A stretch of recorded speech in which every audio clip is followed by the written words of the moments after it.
রেফ্রিজারেটরের ক্ষেত্রে যদি এরকম ক্যাপিলারির মাঝখানে জোড়া দেওয়া হয়, সেটা যে কোনো সাইজের টিউব দিয়ে হতে পারে।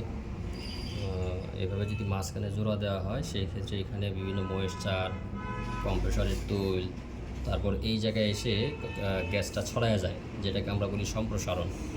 তো এই গ্যাসটা এখানের যে পাইপ অনুযায়ী এখানের জায়গাটা বেশি, এখানে আইসা কিছুটা ঠান্ডা হয়, ছড়ায়া যায়। আর এখানে যখনই ঠান্ডা হবে তখন এই জায়গার ভিতরে একটা ব্লকেজ হবে, যেটাকে আমরা বলি চকিং।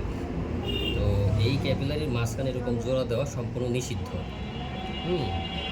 তবে যদি এখানে নতুন কম্প্রেসার লাগানো যায় কিছুদিন ভালো চলবে, হয়তো 1-1.5 বছর ভালো চলতে পারে। কিন্তু যদি পুরাতন কম্প্রেসার ব্যবহার করা হয় যেগুলোতে পাম্প দুর্বল, তেল চলে আসে ডিসচার্জ দিয়ে, সেই ক্ষেত্রে কিন্তু এখানে চকিং করবে। তো চকিং করলে কী কী সমস্যাগুলো হবে?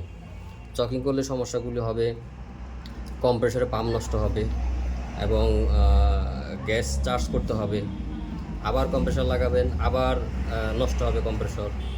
একটা পর্যায়ে গ্রাহকের সাথে খারাপ সম্পর্ক হবে। পরবর্তী সময়ে কি হবে?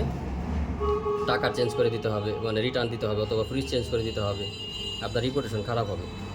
তো যারা এইভাবে এই ক্যাপিলারি জোড়া দিয়ে কাজ করেন তাদের প্রতি অনুরোধ রইল যে আপনারা এভাবে ক্যাপিলারি জোড়া কখনোই দিবেন না, এবং এই জোড়া দেওয়া যে ক্যাপিলারি রেফ্রিজারেটরগুলো আছে সেগুলি আপনারা বেচা কিনা করবেন না। এটা আপনাদের প্রতি আমার অনুরোধ রইল। ধন্যবাদ।